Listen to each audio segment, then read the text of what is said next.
بسم اللہ الرحمن الرحیم۔ السلام علیکم ورحمۃ اللہ وبرکاتہ۔ نحمد نصلی علی رسولہ الکریم، اما بعد فاعوذ باللہ من الشیطان الرجیم۔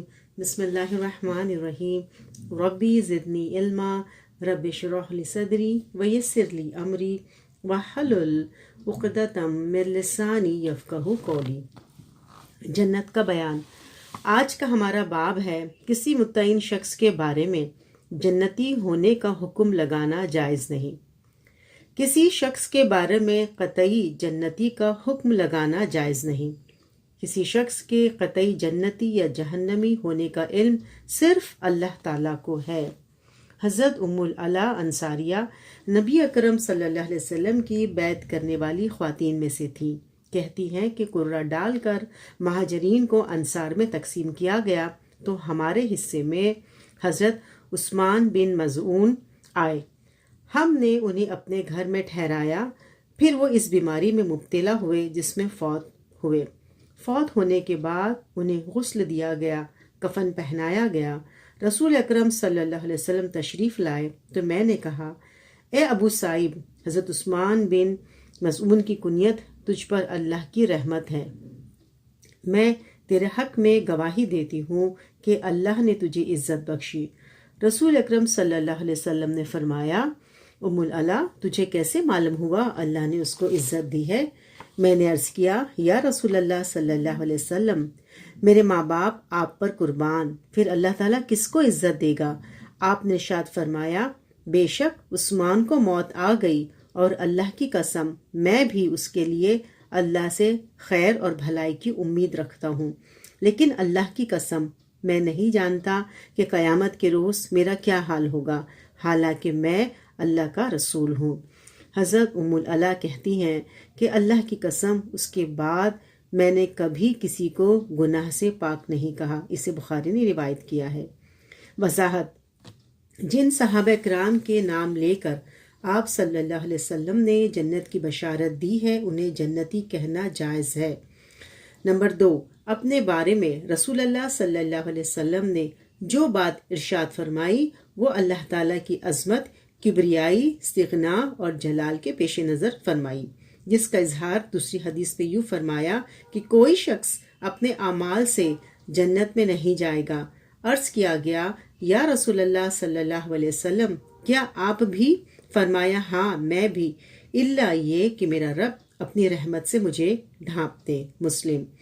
نمبر 3، یاد رہے کہ حضرت عثمان بن مظعون کو 2 دفعہ حضرت حبشہ کی سعادت حاصل ہوئی اور تیسری دفعہ مدینہ منورہ کی ہجرت کا شرف پایا۔ آپ کی وفات کے بعد رسول اللہ صلی اللہ علیہ وسلم نے 3 مرتبہ پیشانی پر بوسہ دیا اور فرمایا، تم دنیا سے اس طرح رخصت ہوئے کہ تمہارا دامن ذرہ برابر دنیا سے آلودہ نہ ہونے پایا۔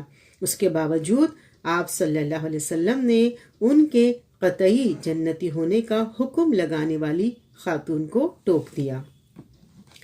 پھر صحابہ اکرام نے میدان جنگ میں قتل ہونے والے ایک شخص کو جنتی سمجھا تو آپ صلی اللہ علیہ وسلم نے فرمایا، ہرگز نہیں، وہ جہنم میں ہے۔ حضرت عمر بن خطاب کہتے ہیں کہ رسول اکرم صلی اللہ علیہ وسلم کی خدمت میں عرض کیا گیا کہ فلاں شخص شہید ہو گیا اور جنت میں ہے۔ آپ نے ارشاد فرمایا، ہرگز نہیں، میں نے اسے مال غنیمت کی ایک چادر چوری کرنے کے گناہ میں جہنم میں دیکھا ہے۔ اسے ترمذی نے روایت کیا ہے۔ پھر ہے کسی زندہ یا فوت شدہ آدمی کو خواہ و بظاہر کتنا بڑا متقی، عالم، ولی، پیر، فقیر اور درویش ہی کیوں نہ ہو، قطعی جنتی سمجھنا جائز نہیں۔ حضرت ابو ہریرہ سے روایت ہے کہ رسول اللہ صلی اللہ علیہ وسلم نے فرمایا، ایک آدمی مدت تک جنتیوں کے سے کام کرتا رہتا ہے، پھر اس کا خاتمہ جہنموں والے کام پر ہوتا ہے، اور ایک آدمی مدت تک جہنمیوں والے کام کرتا رہتا ہے، پھر اس کا خاتمہ جنتیوں والے کام پہ ہوتا ہے۔ اسے مسلم نے روایت کیا ہے۔ حضرت سہل بن سعد ساعدی سے روایت ہے کہ رسول اللہ صلی اللہ علیہ وسلم نے فرمایا، ایک آدمی لوگوں کی نظر میں جنتیوں والے کام کرتا ہے اور وہ جہنمی ہوتا ہے، اور ایک آدمی لوگوں کی نظر میں جہنمیوں والے کام کرتا ہے جبکہ وہ جنتی ہوتا ہے۔ اسے مسلم نے روایت کیا ہے۔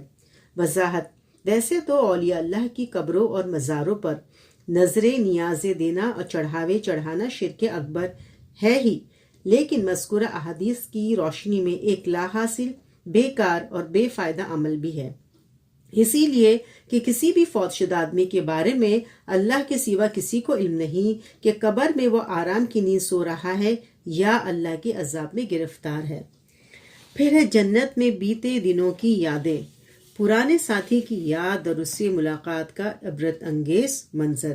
سورہ صافات آیت نمبر 50 سے 61 میں آتا ہے: جنت میں اہل جنت ایک دوسرے کی طرف متوجہ ہو کر حال احوال دریافت کریں گے۔ ان میں سے ایک کہے گا: دنیا میں میرا ایک ساتھی تھا جو مجھ سے کہا کرتا تھا، کیا تو بھی اس بات کو مانتا ہے کہ جب ہم مر جائیں گے، مٹی ہو جائیں گے اور ہڈیوں کا پنجر بن کے رہ جائیں گے، دوبارہ زندہ ہو کر اپنے اپنے اعمال کا بدلہ پائیں گے؟ پھر وہ اپنے جنتی ساتھیوں کو مخاطب کر کے پوچھے گا: اب آپ لوگ دیکھنا چاہتے ہیں کہ وہ صاحب کہاں ہے؟ وہیں سے وہ جنتی جھانکے گا تو اپنے ساتھی کو جہنم کی گہرائی میں پائے گا اور اسے مخاطب کر کے کہے گا: واللہ تو مجھے ہلاک کر دینے والا تھا، اگر میرے رب کا فضل شامل نہ ہوتا تو آج میں بھی ان لوگوں میں شامل ہوتا جو پکڑے گئے ہیں۔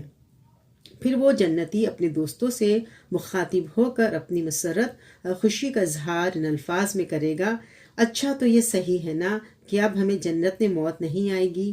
ہاں، جو پہلے موت آ چکی بس آ چکی، نہ ہی ہم عذاب دیے جائیں گے۔ یقیناً یہ بہت بڑی کامیابی ہے۔ ایسی کامیابی حاصل کرنے کے لیے عمل کرنے والوں کو عمل کرنا چاہیے۔ پھر اہل جنت اپنی مجالس میں دنیا کی زندگی کی یادیں تازہ کیا کریں گے۔ سورہ طور آیت نمبر 25 سے 28 میں آتا ہے: جنتی لوگ آپس میں ایک دوسرے سے دنیا کے گزرے ہوئے حالات پوچھیں گے اور آپس میں کہیں گے: ہم پہلے دنیا کی زندگی میں اپنے گھر والوں میں ڈرتے ہوئے زندگی بسر کیا کرتے تھے، آخرکار اللہ تعالیٰ نے ہم پہ فضل فرمایا اور ہمیں جھلسا دینے والی ہوا کے عذاب سے بچا لیا۔ ہم اس سے پہلے دنیا میں اسی سے دعائیں مانگتے تھے، وہ واقعی بڑا محسن اور مہربان ہے۔